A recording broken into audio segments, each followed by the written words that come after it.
Olá pessoal, tudo bem? Eu sou o Fernando Rocha, esse é o nosso Saúde e Bem-Estar. No programa de hoje você vai conferir. O médico cardiologista Dr. Marcos Andrade vai tirar nossas dúvidas sobre acidentes vasculares cerebrais e também vai falar sobre os cuidados importantes com a saúde do coração. Temos também hoje a neurologista doutora Mariana Cui, que fala sobre a prevenção dos acidentes vasculares cerebrais e principalmente como identificar os sinais. Estamos começando!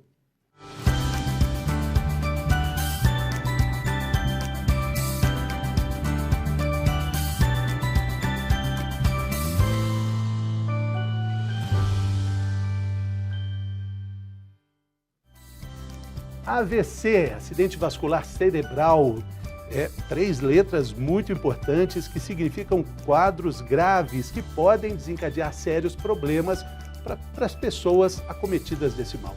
A gente conhece mecanismos que precedem acidentes vasculares cerebrais. A gente vai falar sobre eles. Isso é fundamental para evitar um mal maior, que podem deixar sequelas, podem também levar à morte. De acordo com o Ministério da Saúde, o AVC é a segunda maior causa de morte no Brasil, com 101 mil óbitos registrados no ano base de 2017. Para falar sobre a prevenção ao AVC e principalmente com a saúde do coração, quem está aqui no estúdio conosco é o cardiologista Dr. Marcos Andrade. Seja bem-vindo, doutor. Tudo bem? Bom dia, prazer enorme estar aqui, né? O grupo do Viver Brasil, um grupo que já acompanho desde o seu nascimento, né? São praticamente 30, 40 anos de relação com as pessoas que comandam esse grupo todo. Então, é uma satisfação enorme estar aqui com vocês, né? Trazer um pouco de contribuição no sentido de fazer o que é mais importante, que é preservar a saúde, né? Exatamente, com informação útil sobre um problema tão sério. A gente estava falando hoje aqui da disseminação internética, né? desse conhecimento. Isso ajuda muito, mas, de certa forma, também traz muita confusão, né, doutor? O doutor Google, né, que a gente está falando, né? Exatamente. A gente tem que investir. Hoje a gente está... A própria epidemia da Covid está mostrando, né, que hoje nunca foi tão importante a gente falar em prevenção, exercer a prevenção, uma vez que a prevenção é muito mais eficiente, muito menos onerosa, né? Tratar de complicações é sempre muito mais difícil e muito mais caro, né? Exatamente. Então, esse tema que a gente vai abordar com vocês, né, o coração como causa de AVC, né? A doutora Mariana vai falar sobre todos os outros aspectos do AVC. Nós vamos centralizar a nossa apresentação em explicar o que acontece no coração e que pode levar ao aparecimento do AVC e, portanto, como cuidar bem do nosso coração para que ele não provoque um AVC. Exatamente é essa a questão. Quando a gente fala de AVC, nem sempre a gente associa ao nosso sistema cardiovascular, mas é sobre isso que a gente vai falar nesse primeiro bloco. Quais são os pontos de contato aí que causam problemas relacionados ao coração que podem desencadear um AVC? Tá, então eu vou fazer aqui vou construir aqui um modelo bem simples da gente para a gente explicar isso. Vamos imaginar uma caixa d'água, né? Caixa d'água da nossa casa lá. Essa caixa d'água é o nosso coração, né? Como toda caixa d'água, ela tem um sistema de captação de entrada da água, né? O coração ele recebe sangue que vem do corpo inteiro, vem do pulmão, entra dentro do coração. E esse coração, que é essa caixa d'água, só que ele não é rígido, né? Ele tem movimento, né, de contração. Na saída dele tem uma válvula, que no momento em que o coração contrai, essa válvula abre e esse sangue, então, é ejetado na circulação. O cano principal que sai do coração para distribuir esse sangue pelo organismo, não é? Ele sai praticamente na altura do coração, no sentido cranial, no sentido do crânio, onde chama-se artéria aorta, né? Onde ela vai virar e depois descer e irrigar o coração todo. Então, o caminho natural de alguma coisa, de algum sujo que está dentro do coração, quando ele sai, é continuar no caminho natural, que é subir para o cérebro. Por isso que sujeiras dentro dessa caixa d'água poderão ir para qualquer parte do corpo, mas existe uma via preferencial, que é o cérebro. Essa sujeira, a gente chama de êmbolo, né? E esse êmbolo, que pode ser um coágulo, pode ser um tumor, né? O pedaço dessas coisas vão obstruir os vasos sanguíneos do cérebro. Uma vez que o sangue não consegue passar, o cérebro fica sem irrigação e ele vai ter uma figura que a gente chama de acidente vascular cerebral isquêmico, ou seja, por falta de irrigação. Ou seja, precisa de água ali no cérebro, né? Imaginando a caixa d'água, a distribuição, esse exemplo Exatamente é ótimo, isso. né? A água precisa chegar na casa inteira, mas em alguns lugares precisa mais, por exemplo, na cozinha, no banheiro, precisa chegar água ali, mas alguma coisa impede a passagem dessa água barra sangue, comparando com o nosso corpo. Mas o que provoca essa sujeira, doutor? Bom, aí nós temos algumas coisas para considerar, né? A mais frequente dela, né, é uma situação em que a gente tem uma arritmia no coração, uma arritmia muito prevalente. Nas pessoas acima de 80 anos, ela é altamente prevalente, chega até 18%, 20% da população. É uma arritmia que chama-se fibrilação atrial. O nosso coração ele tem um movimento de contração, né, das quatro partes dele, né? E na fibrilação atrial, a parte superior do coração, que são os átrios, ela, por causa dessa arritmia, ela pode parar de contrair e ficar o que a gente chama fibrilando. Nesse momento em que a pessoa está só tremulando o coração, o sangue ele fica estagnado ali dentro.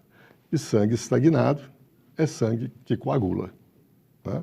E esses coágulos, então, que se formam ali dentro, acabam caindo na corrente sanguínea e poderão aparecer lá no cérebro. Então, fibrilação atrial é causa das mais frequentes, né, do AVC, né, via coágulo. Segunda causa, já menos frequente, são os tumores que se formam dentro do coração, né? O tumor ele pode ser maligno no seu tipo de célula, mas ele pode ser maligno, embora seja de células benignas, na medida das complicações que ele traz, né? Então, existe um tumor, o mais frequente deles, chama-se mixoma, que ele também cresce dentro do átrio, e como ele tem uma consistência mais ou menos de uma gelatina, né, ele também pode se fragmentar esses pedaços, e esses pedaços irem também lá para o cérebro. Então, nós estamos falando aqui de coágulos e tumores dentro do coração. Mas, como eu disse, na saída do coração você tem uma válvula, cuja função é qualquer válvula de mecânica, hidráulica que a gente vê. Ela tem que abrir e tem que fechar.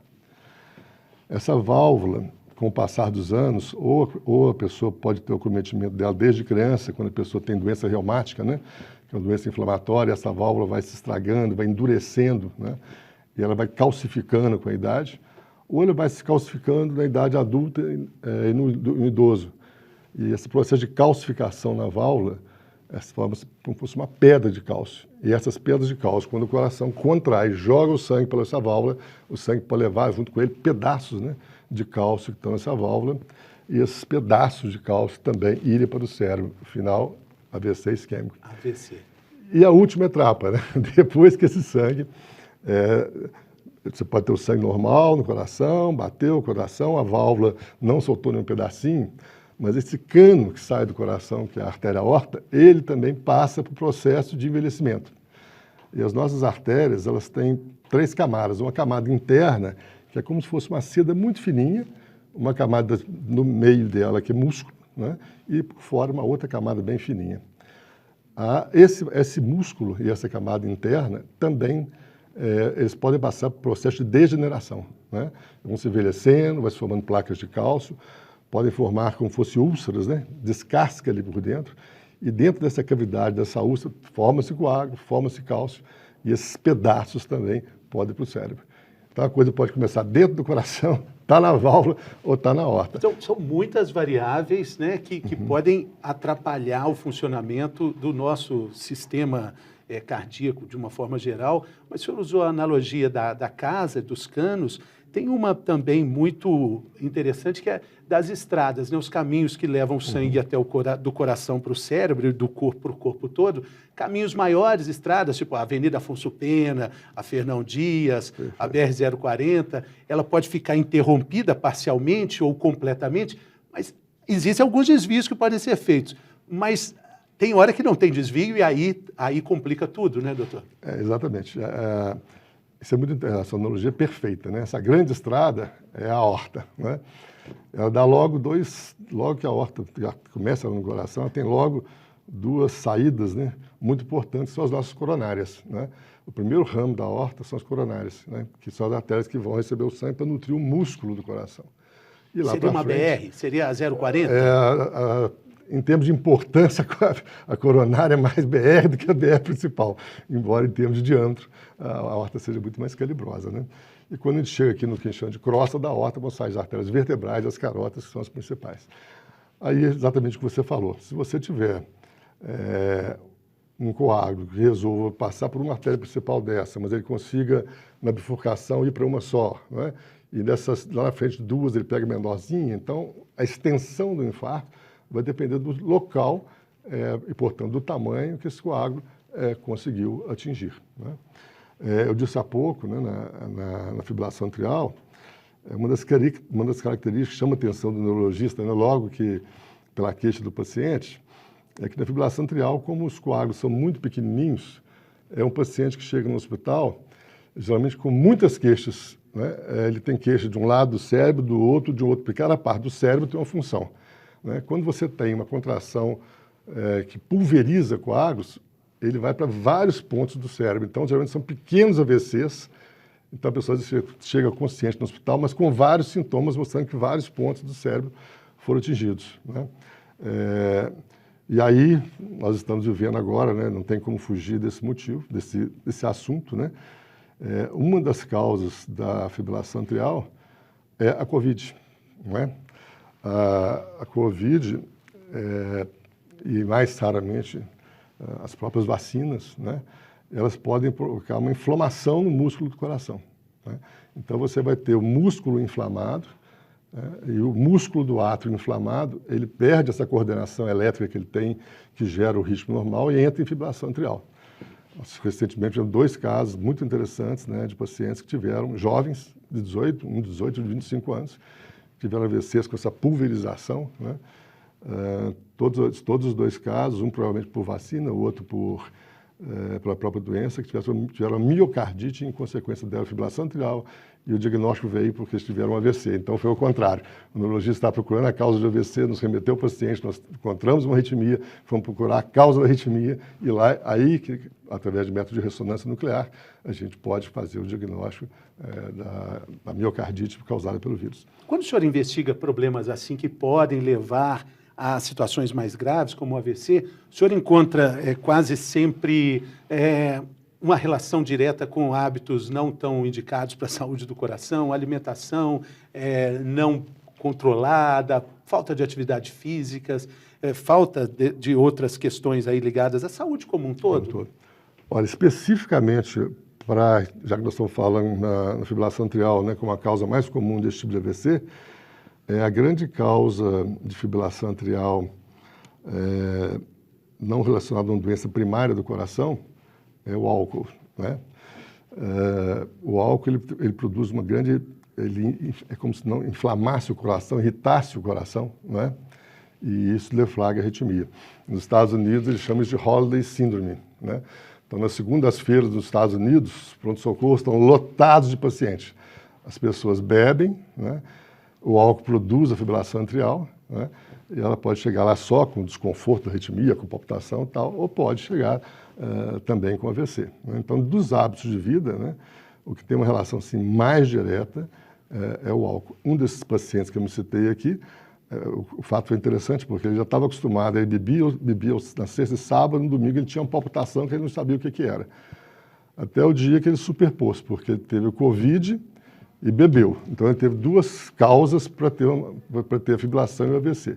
Nessa hora ele fez o AVC, né? Então ele teve uma superposição.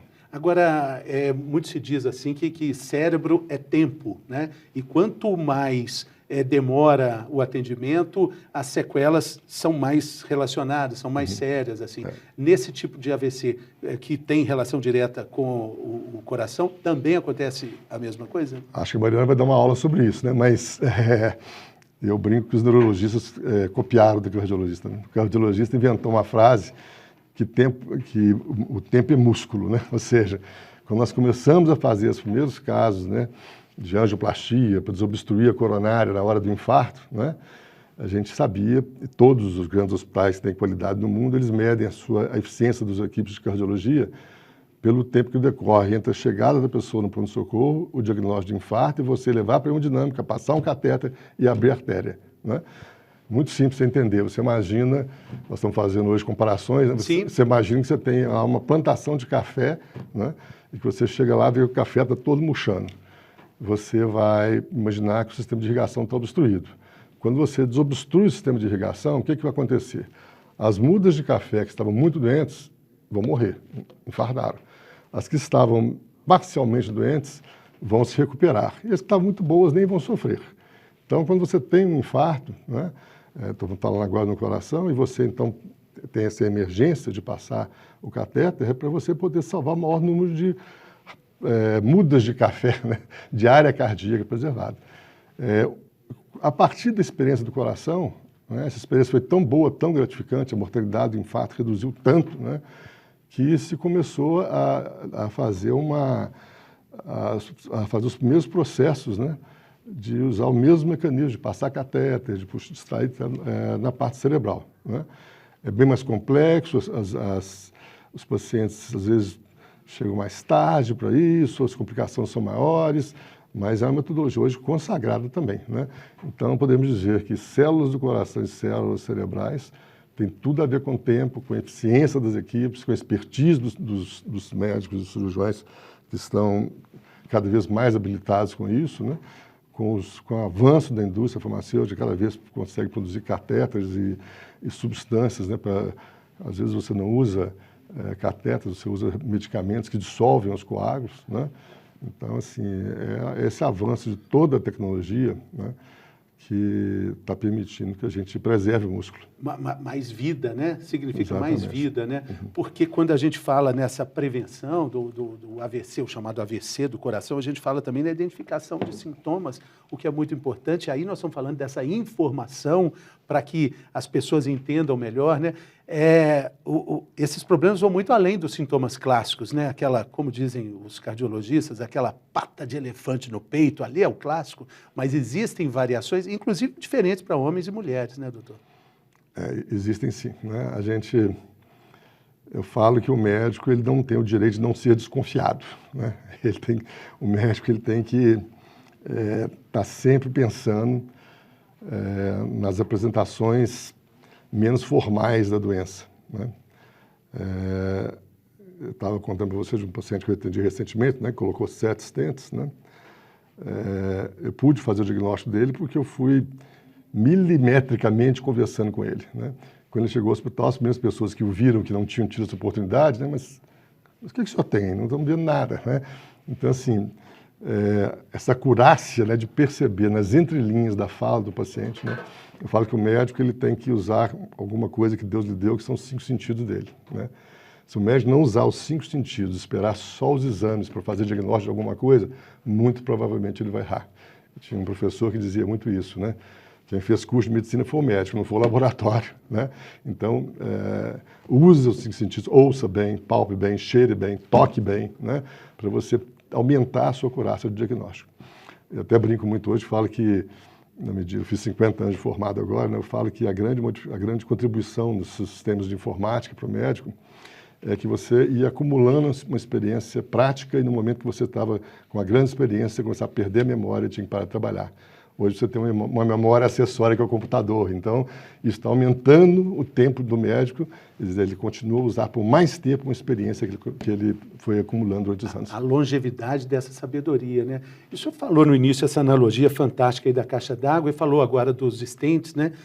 O stent seria um aparelho de desentupir ali o cano que está com problema? Seria na verdade, alguma coisa assim? Não, na verdade, o que você faz, ele é o aparelho para manter a desobstrução que você fez com um balãozinho que você passou antes, né? Então você passa um tubozinho, que é o catéter, né? Chega até o local que está ocluído, né? Na ponta dele tem um balão que vai abrir, desobstruir. E quando você não tinha os stents, o que acontecia? Você fazia esse processo que a gente chama angioplastia, abria aquela artéria, não tinha o stent, tirava o stent e levava para o CTI. 6, 8 horas depois, aquele corre de novo, porque obstruía de novo. Então, nós aprendemos que não bastava desobstruir a artéria, tinha que colocar alguma coisa para calçar, né, aquele local que você desobstruiu. Aí vieram os stents, que nada mais são que molas que entram fechadas e são soltas, expandidas no local onde está a lesão, para garantir a permeabilidade. E aí você entra com remédios para evitar que formem-se coágulos ou placas de gordura em cima desses stents. Então, de certa forma, é um procedimento que é também preventivo, que serve para prevenir outras obstruções. O bom é você não ter doença da coronária. Se você tiver diagnóstico precoce, e se diagnosticar precoce, intervenha precocemente, né? Esse é o segredo, né, de preservar a saúde, né? De uma forma geral, a gente pode falar sobre formas de prevenção desse AVC cardíaco? Sim, prevenção, nós todos basicamente, né, conhecemos tudo que é bom. O problema é que nós todos gostamos de fazer um check-up, sair com um relatório desse tamanho, chegarmos em casa, colocarmos o check-up na gaveta, né, e acharmos que estamos imunes à doença e que fizemos a nossa prevenção, né?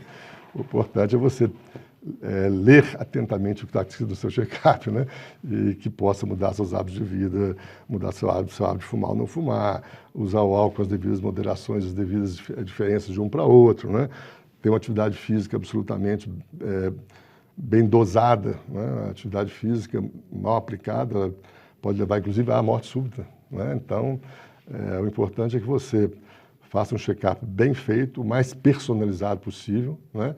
E depois use esse check-up para realmente mudar os seus padrões de vida. Doutor, os médicos cardiologistas sempre dizem que existe aquele susto inicial que faz com que a mudança de hábito seja radical, aí o paciente começa a ter com frequência aquele filé de frango com alface e tomate ali todos os dias, mas que esse susto passa e o cara se acostuma de novo com a vida anterior. É normal no paciente cardíaco esse tipo de atitude? Ele acontece com frequência? É normal, sim, né? Isso é um assunto que tem me preocupado muito, porque o bom de ser médico, né, você mede você é tão alegre quanto os resultados que você obtém com os seus pacientes, né? É uma vitória. É uma vitória, né? Eu sempre falei isso muito, né, de que a grande remuneração do médico, a par dele ter que ter uma remuneração pecuniária, porque ele é um profissional, né? A grande remuneração que ele tem é a resposta afetiva que ele tem daquilo que ele faz, né? E uma das coisas que você se remunera efetivamente é na medida em que você tem sucesso no que você fez, né? Eu, com essa curva toda do meio de aprendizado, hoje, na minha clínica privada, nós estamos focando, eu por isso falo muito isso, né, que embora o médico possa ser especialista, o paciente não é especializado, né? Então a gente tem que enxergar sempre o paciente como um todo. E hoje nós estamos muito nessa visão de enxergar o paciente de uma maneira integral. Então, o médico, a fisioterapeuta, o fono, o nutricionista, todos têm que entender de tudo do paciente, né? Para que a gente possa ter essa visão bastante integral, para que a gente possa realmente fazer com que, no pós-infarto, que foi a sua pergunta, aquilo tem que ser interpretado o seguinte: ó, eu peguei uma estrada aqui para o Rio de Janeiro. Eu vou chegar no Rio de Janeiro. Se eu pegar essa estrada de novo, eu vou chegar no Rio de Janeiro. Então, a gente precisa de entender que esse é um momento de mudança de hábitos de vida. Não é momento de fazer exercício temporário, não é momento de fazer uma dieta específica que não pode comer nada, né? Dieta boa é aquela dieta que você pode comer de tudo um pouco, né? Exercício é um exercício bem dosado. E tudo isso tem que ser colocado dentro da vida da pessoa, né? Ou a pessoa muda seu estilo de vida, ou senão ela sair de Belo Horizonte, passar em Lafayette, passar em Juiz de Fora, ela vai chegar no Rio de Janeiro, não tenha dúvida. Você está querendo ir para São Paulo, você tem que pegar Fernão Dias. Não vai pegar 040. Não adianta achar que você pegar 040, você vai chegar em São Paulo. Vai chegar de novo, né? Ou então ir Curvelo. Não dá, aí já é outra, né, doutor? Então a questão de mudança de filosofia, né? E o que é uma coisa que agora é motivo das nossas últimas reuniões da clínica, mais modificações, né? E lembrar muito que, além do nosso físico, nós temos uma coisa que é a nossa cabeça, né? Então, essa mudança, ela passa muito, mas muito de forma muito importante, por aquilo que nós pensamos, né? como nós enxergamos a vida, quais são os nossos valores, o que nós queremos para nós, não é? Então, nós recentemente estamos trazendo para a nossa clínica um grupo de psiquiatras, psicólogos, psicanalistas que vão participar ativamente no nosso trabalho, justamente para nos ajudar a fazer isso que você falou, né? Mostrar para as pessoas, né, que a mudança tem que ser de forma integral. De dentro para fora. A chave só vira do lado de dentro. E outra coisa, dentro dessa unicidade que é o universo, que é o paciente, ele tem que entender que ele é o protagonista. Ele não pode terceirizar esse protagonismo, ele pode compartilhar, mas não terceirizar para toda a equipe médica, né, doutor? Isso é fundamental o que você falou, né? Cometi uma falha até não ter colocado isso antes, porque isso é ponto básico, né? Nós somos os protagonistas das nossas vidas, né? Exatamente. Se nós não nos conhecermos, né? Até mesmo, né, nós falamos aqui hoje em diagnóstico precoce, né? Você vê pessoas que conhecem tão bem a sua cabeça, o seu corpo, que elas são capazes de se diagnosticar precocemente quando estão doentes, porque elas estão sempre, não são pessoas neuróticas, não, são pessoas que gostam de si, estão antenadas. Estão se ouvindo, né? Estão se ouvindo. Exatamente. Isso é muito importante. Doutor, a gente tem agora um quadro aqui que se chama Mitos e Verdades. Dentro da sua vivência clínica, o senhor diz, é mito ou é verdade? É verdade ou é mito ou mais ou menos? Isso aí é em parte. O senhor está preparado? Eu já vou te responder então eu só vou te falar uma coisa, né? Em medicina, na cardiologia, nos tempos de hoje, o que é mito de manhã, de tarde é verdade, e de manhã vira mito de novo. Por isso... Olha, já vi drogas para tratar infarto que, quando eu me formei, eram formalmente contraindicados o seu uso. Depois de alguns anos, era má prática médica não usar. Pois né? Então eu tenho muito medo de ser pragmático em medicina e falar o que é mito é verdade, mas vou tentar. Mas pode tentar e falar da experiência do senhor, porque a ciência das verdades transitórias é a medicina, né? Uhum. Ela não é cartesiana. Mas então tá, quer tomar uma aguinha? Vamos lá então? Vamos para o mitos ou verdades.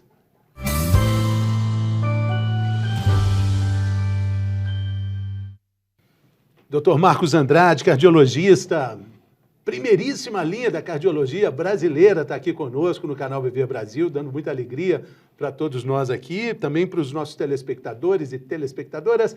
Agora no quadro Mito ou Verdade. Primeira questão, doutor. Existem dois tipos de AVC, mito ou verdade? Basicamente são dois tipos de AVC bastante diferentes, né? É o AVC chamado isquêmico, que é esse que eu falei, que ocorre uma oclusão do vaso sanguíneo, e o AVC chamado AVC hemorrágico, né, em que você tem uma ruptura de um vaso sanguíneo. Então, num sangue não passa porque está obstruído, no outro não passa porque o vaso rompeu e o sangue está caindo para o lado de fora. Esse eu acredito que vai ser o assunto principal da doutora Mariana. Sim, então é verdade. E normalmente, é verdade, normalmente são muito mais graves do que os isquêmicos. Número 2, a questão número 2 é, uma pessoa pode ter mais de um AVC, é mito ou é verdade? Pode ser sim. Você pode ter um AVC, como eu te disse, isquêmico, e se você fizer, por exemplo, a opção de usar um anticoagulante para desobstruir, esse anticoagulante pode provocar uma hemorragia no cérebro, questão de dose, e você tem como complicação de um AVC isquêmico um AVC hemorrágico, né? Ou um AVC, você tem lá a obstrução, à medida que as células começam a morrer, aquelas células têm vasos sanguíneos, então ele também sangra. Então você tem o que a gente chama de transformação hemorrágica de um AVC isquêmico. Verdade. Medicamentoso, coisa, verdade. Questão número 3, fatores genéticos. Depois você pede Mariana para poder responder as minhas perguntas e me corrigir do que eu tiver errado, viu? Mas, doutor, é a sua visão clínica, é isso aí. São 50 anos de consultório, isso não é pouca coisa, não. Meio século de experiência. Então, vamos para a terceira. Fatores genéticos têm muita influência nos problemas do sistema cardiovascular. É um mito ou é uma verdade? É uma verdade, sim, né? Eu acredito que em todas as doenças praticamente do nosso organismo, isso é uma visão talvez assim, mais pessoal, a gente sempre tem um componente genético. Eu acho que a gente tem uma carga genética e essa carga genética vai ter ou não expressão dependendo dos nossos hábitos de vida. Um exemplo, vamos dizer, bem simples, né? você tem lá uma família que todo mundo tem câncer de pulmão, né? Então, é provável que você tenha alguma alteração genética, né? Você tem a opção de fumar, não fumar, né? Então, você tem família que todo mundo tem câncer de pulmão e alguém que é não fumante não vem a desenvolver. Então, eu vejo as doenças como alguma coisa que traz uma carga e sobre essa carga os nossos hábitos de vida vão fazer a manifestação, não. É uma informação, não exatamente uma condenação. Exatamente. Pessoas com diabetes e hipertensão estão mais sujeitas a ter um derrame? É um mito ou é uma verdade? Pura verdade, né? Do ponto de vista do diabetes, por exemplo, né? A gente já considera o diabético como um paciente de alta potencialidade de ter doenças cardiovasculares e, portanto, precocemente a gente atua do ponto de vista de medidas preventivas o mais precoce possível, né? E a hipertensão, realmente hipertensão, né? E aí o assunto ficaria muito extenso para trazer aqui, mas vai lá na minha live da semana passada que você vai ver que capítulo sobre doença e hipertensão, outro sobre hipertensão reativa, que é simplesmente uma... Já está, né? Feito o convite para eu voltar aqui para a gente falar sobre hipertensão também, com essa amplitude. Porque você tem dois tipos, né, de hipertensão. Mas o senhor disse que sim, é verdade, né? Pessoas com diabetes e hipertensão estão mais sujeitas a ter infarto, né? A quinta questão de hoje, a alimentação influencia na ocorrência do AVC. Mito ou verdade? Sim, influencia sim, há uma relação, né, de alimentação, ganho de peso, né, distúrbios de metabolismo. Os distúrbios de metabolismo, na verdade, eles sofrem uma enorme influência da alimentação. Mas, apesar de você ter que fazer uma alimentação correta, isso não te garante que você não vai ter um distúrbio do metabolismo, né? O nosso fígado, por exemplo, ele é capaz de produzir colesterol, porque o colesterol, em até determinada quantidade, ele é benéfico, por exemplo, no nosso cérebro, que precisa dele no seu metabolismo, né? Então, às vezes, você pode fazer uma dieta muito restrita e mesmo assim continuar com colesterol alto, né? Então, a alimentação é muito importante, mas não é suficiente.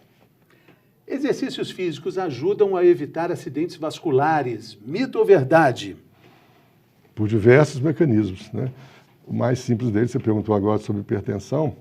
Quando você fala em hipertensão, você tem o tratamento farmacológico da hipertensão, né, que é o uso de medicamentos, e você tem o tratamento não farmacológico, né? O que é o tratamento não farmacológico? Por exemplo, a caminhada, não é? Quando você faz uma caminhada e você aquece a temperatura do seu corpo, o calor, ele é um vasodilatador. A hipertensão, o que é a hipertensão? Uma situação em que seus vasos sanguíneos estão mais contraídos do que normal e, portanto, a pressão aqui dentro está aumentada. Então, todo remédio que você toma para hipertensão, os mecanismos de ação são diferentes, mas todos são vasodilatadores. Então, é recomendável que você, antes de tomar remédio para hipertensão, e a hipertensão é fator de risco, né, você faça duas coisas. Você faça exercício para que você provoque uma vasodilatação, portanto, a pressão baixe por um mecanismo puramente fisiológico e que você reduza o seu peso, né? Porque quando a pressão ela é proporcional ao tamanho do nosso corpo, né? Claro, muito fácil de entender. Se você tem uma grande área, você precisa de uma bomba com muita força, né? Então, a pressão alta. Se você tem uma área menor, você pode usar uma bombinha menor, então o coração vai descansar menos. Faz todo sentido, né?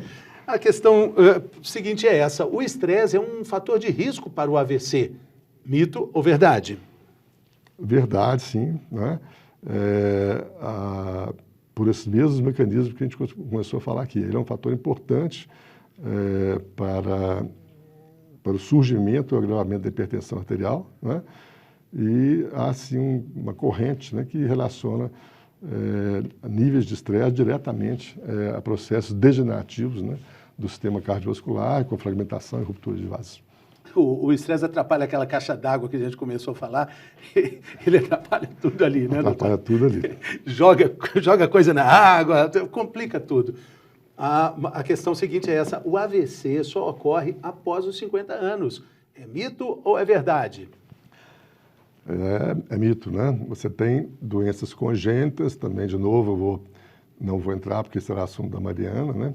Você tem doenças congênitas do próprio coração, eu falei sobre doenças inflamatórias, então você tem algumas doenças de má formação do coração que propiciam a formação de coágulos dentro do coração, e você tem doenças lá do cérebro, dos vasos sanguíneos do cérebro, que nascem com defeitos, chamados aneurismas, né, que são pontos do cérebro mais frágeis e que podem, a qualquer momento, se romper e provocar hemorragia. Em idades... Em qualquer idade. Em qualquer idade. Em qualquer idade. O tratamento para o AVC exige cirurgia. Mito ou verdade? Nem sempre, né? Você tem as causas de tratamento clínico e as causas de tratamento cirúrgico. A última questão, doutor, se o paciente for atendido rapidamente, não acontecerão sequelas. Mito ou verdade? Depende do que nós chamamos de tamanho da sequela. Se você falar em redução do tamanho das sequelas, é verdade. Agora, você não pode garantir, porque atendeu precocemente, que não vai haver sequela alguma, né? A grande diferença, né, do cérebro, né, para o coração é que a célula do tecido nervoso ela é muito mais sensível à falta de irrigação do que o músculo cardíaco, né? Então, o tempo de recuperação do AVC para você restabelecer a circulação é um tempo de minutos, né? Então, é aquela analogia da plantação de café. Né? Lá a plantinha é muito sensível. A plantinha mais sensível. Lá são plantas, vamos chamar de plantas femininas, né? Vamos chamar as células do coração. Talvez roseiras, né? Assim, precisam de um cuidado maior, né? Plantas mais sensíveis mesmo. Se você perdeu algum ponto dessa conversa ótima aqui com o Dr. Marcos Andrade, você pode acompanhar no nosso canal no YouTube.